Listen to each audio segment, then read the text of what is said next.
3, 2, and 1. Southern Swing in the state of Arizona. We are here with 2020 quarterback commit Jack Miller. You know, you get used to seeing him. He is going to be a face of the Ohio State recruiting class. How are you doing, Jack? I'm good.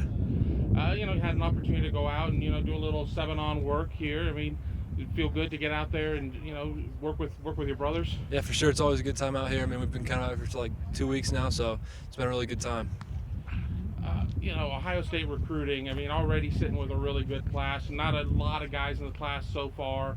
It looks like it could be a pretty good summer run coming up, right? Yeah, for sure. I mean, we're going to have probably 4 more commitments this summer that might shock a few people, but they're big-time players and can't wait for them to commit.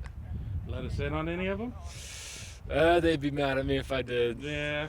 Well, one name that may not be as much of a secret, but I think people are still kind of surprised of where stuff is sitting right now, is a big-time receiver, Julian Fleming. Things have come on, really come around on him. What is your level of communications with Julian? I have a good relationship with him. I mean, we talk on Snapchat every once in a while. I think we have a really good chance with him. I think Coach Hartline is doing a great job recruiting him, and he'd be an awesome target to throw to.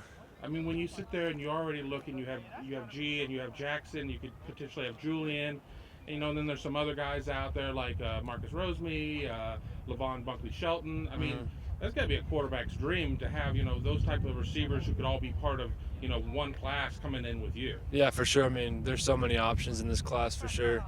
I think we have a really good shot with Julian. I think we have a good shot with even LV too, so I'm excited. A lot has happened from the time that you committed to today. I mean, and it just really looks like, you've rode through with it and everything like that. I mean, what is this, what have the last several months been like for you? It's been pretty crazy. I mean, the first couple months when everything kind of came out about Coach Meyer and him retiring, and my phone was just blowing up constantly, but I knew I was comfortable with Coach Day and his offense and what he was going to do, so stuck with him. I mean, what are the conversations like with Coach Day? I mean, he goes from being your position coach to now your future head coach. Does the dynamic change at all? I mean, do things kind of get pushed a little bit more toward where you're talking more with Mike Yurcich? I talk to him pretty much the same. I talk to Coach Yurcich probably daily, honestly, and Coach Day probably every other day. So, still talking to both of them a lot. I mean, I'm probably going to have similar communication to where I would have with Coach Day being the quarterback coach. So, I'm excited.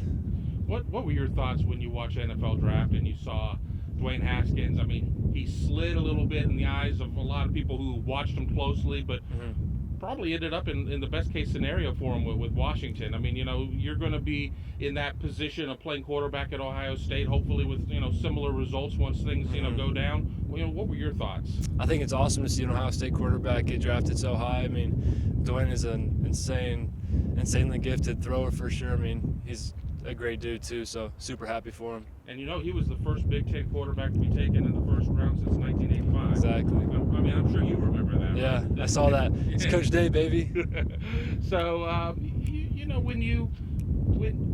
is anybody still talking to you in terms of, trying to just see how firmly committed you are to Ohio State? It's a long way until even the December signing. Yeah. I mean, I get texts every once in a while from different schools. I just don't really respond too much. I mean, I'm pretty firmly committed. I don't really feel the need to visit any other places or talk to anybody else right now.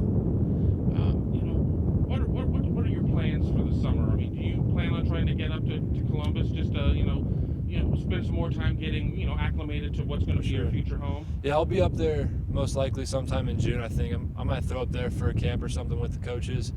And then I'll probably head to Elite 11 and the Rivals 5-Star Challenge sometime later that month, I think. So we'll definitely have a chance to see it there. I mean, they're going to have a pretty big official visit weekend coming up here in mid-June. I'm sure that it wouldn't be a bad thing in the eyes of the coaches if that was all able to come together. For sure, no doubt.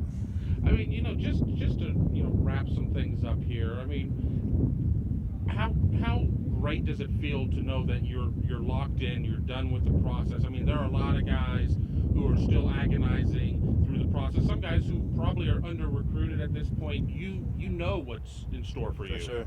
It's super, super comforting to just know I can come out here and focus on this team every single day and not really worry about talking to all the coaches or getting recruited still, and just know where I'm going to go and being able to focus on the team. And you can play the role of recruiter. I mean, and Arizona is just deep with talent. I mean, we had an opportunity earlier to see guys like Bijan Robinson and Nathan Ransom and Keely Ringo. I'm sure that you have your marching orders to stay in all of their ears. They said that they've heard from you. No doubt. Yeah, I talk them up as much as I can. I mean, I love those guys. They're all phenomenal players, and hopefully get the chance to play with them in college. What are the chances that they get at least one of them? I'm not going to even say who. Chances are pretty good we get at least one. I'm almost completely sure we at least get one of them.